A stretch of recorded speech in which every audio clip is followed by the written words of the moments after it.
I just wanted to know, from your perspective, I think it would help us understand, on just like a scale of 0 to 100%, how much do you support Project 2025? I think, like President Trump, I haven't looked all that deeply at Project 2025, but it seems that Democrats on this committee, sort of like Peter Pan and Tinkerbell, if they say Project 2025 enough, their presidential candidate becomes alive again. And so, you probably want less bureaucracy, right? I do. I want less bureaucracy. You want more efficiency? I do. I want more efficiency. You want taxpayer money spent wisely? I do. Congrats on becoming a Republican. Yeah. Yeah. My parents would be proud, because we found some receipts. You did say, I think homosexual activity is a sin. Yes, I'm a religious Jew, that's true. true. There's a genetic component. You found me out. Orientation. But the view of all religious people I know has always been that sexual behavior is something that is up to you.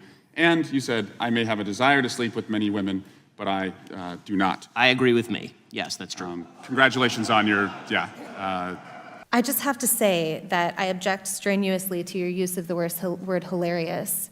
To me, this feels a lot like your reaction to being named in one of these manifestos. Now, you're of course not responsible for the words of somebody writing that document, but I do think that laughing at it is a real problem, because these are real families that are impacted by this violence. You know that white supremacy and white nationalism is ranks nowhere near the top of the issues that are facing Black America. And the reason that you are bringing them up in this room is because it is an attempt to make the election all about race, as the Democrats Not in my case, Ms. Owens. I'm sorry. Please do not characterize my motive. Mr. Chairman, it's my time.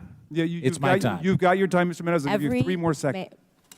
Every 4 years, you bring up race, and you knew exactly what I meant when I said hilarious, and you just tried to do live what the media does all the time to Republicans, to our president, and to conservatives, which is you tried to manipulate what I said to fit your narrative, okay? I was not referring to the subject matter that is hilarious. I said it's hilarious that we are sitting in this room today, and I've got 2 doctors and a missus, and nobody can give us real numbers that we can respond to so we can assess how big of a threat this is. White supremacy and white nationalism, if I had to make a list again of 100 things, would not be on it. This hearing, in my opinion, is a farce, and it is ironic that you're sitting here and you're having 3 Caucasian people testify and tell you what their expertise are. Do I know what my expertise are?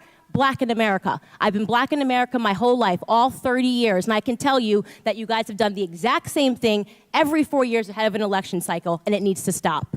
A school that knowingly allows a male athlete to take a spot on a women's team or allows a male athlete to take the field in a women's game is denying a female student athletic opportunity, and that is sex-based discrimination, and it violates Title IX, regardless of what the new regulations might say.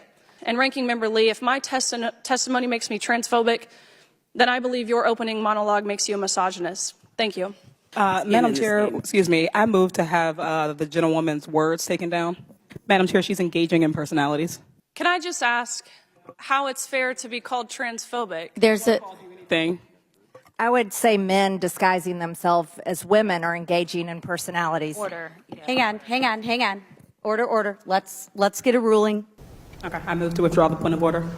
So I'm going to play for you the first 30 seconds of a statement she made about Adolf Hitler. I agree. I actually don't have any problems at all with the word nationalism. I think that it gets, the definition gets poisoned by elitists that actually want globalism. Globalism is what I don't want. So when you think about, whenever we say nationalism, the first thing people think about, at least in America, is Hitler. You know, he was a National Socialist, but if Hitler just wanted to make Germany great and have things run well, okay, fine. The problem is that he had dreams outside of Germany. He wanted to globalize. He wanted everybody to be German, everybody to be speaking German.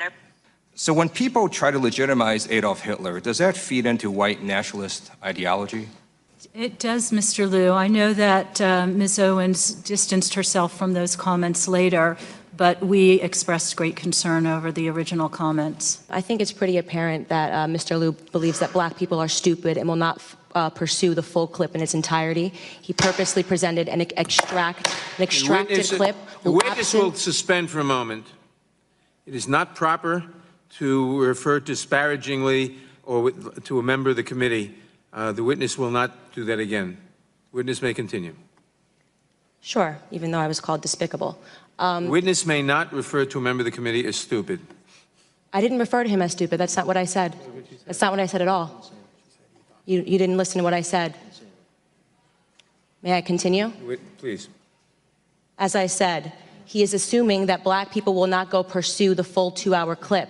And he purposefully extracted, he cut off, and you didn't hear the question that was asked of me. He's trying to present as if I was launching a defense of Hitler in Germany, when in fact, the question that was asked of me was pertaining to whether or not I believed that Hitler was whether or not I believed in nationalism, and that nationalism was bad. And what I responded to was that I do not believe that we should be characterizing Hitler as a nationalist. He was a homicidal, psychopathic maniac that killed his own people. A nationalist would not kill their own people. That is exactly what I was referring to in the clip, and he purposely wanted to give you a cut-up similar to what they do to Donald Trump to create a different narrative. That was unbelievably dishonest, and he did not allow me to respond to it, which is worrisome and should tell you a lot about where people are today in terms of trying to drum up narratives.